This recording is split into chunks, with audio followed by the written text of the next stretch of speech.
पिता ने अपने बेटे से कहा, पत्नी को हमेशा बात कर मारना। एक बार की बात है, एक गांव में एक साहूकार रहता था।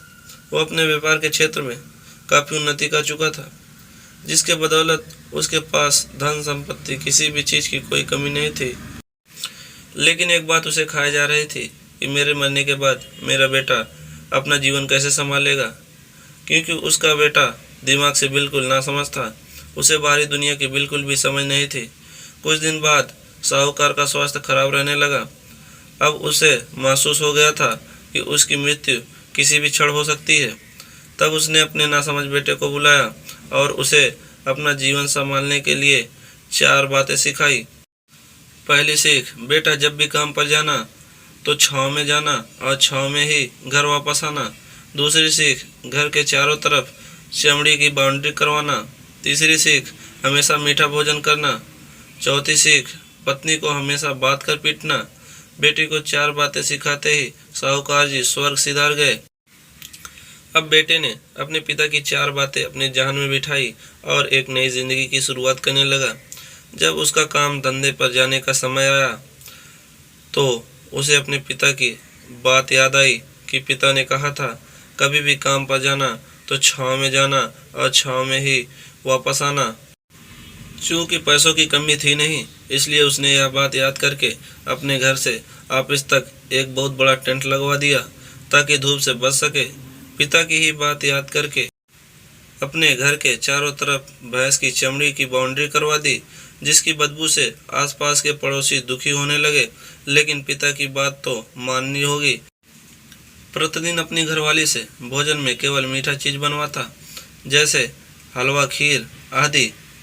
एक दिन उसकी पत्नी ने अनजाने में कोई गलती कर दी तो पत्नी पर उसका गुस्सा इतना भड़का कि वह उसे मारने पर उतारू हो गया।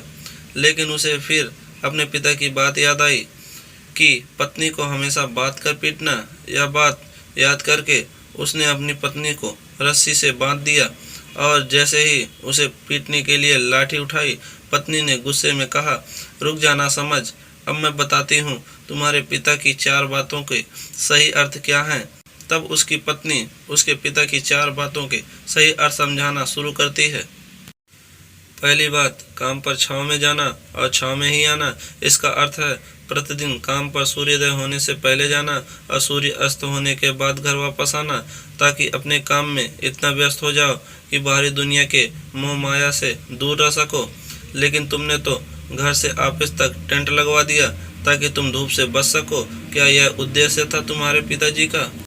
दूसरी बात, घर के चारों तरफ चमड़ी की बाउंड्री करवाना। इसका मतलब है अपने घर की सुरक्षा के लिए कुत्ता या बिल्ली पालना ताकि चोरों से सुरक्षित रहा जा सके। लेकिन तुमने तो घर के चारों तरफ भैंस की चमड़ी लगवा दी, जो कि अर्थहीन है। तीसरी बात, हमेशा मीठा भोजन करना। इसका अर्थ है हमेशा भूख तेज लगने पर ही भोजन करना।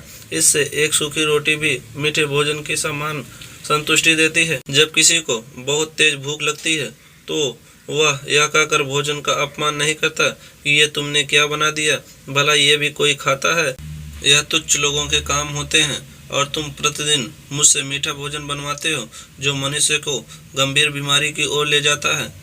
चौथी बात, पत्नी को हमेशा बात कर पीटना। इसका अर्थ जानते हो? इसका मतलब है कि पत्नी को केवल तब पीटना जब उसके कोई औलाद हो जाए, क्योंकि औलाद होने से एक स्त्री रिश्तों में बच जाती है।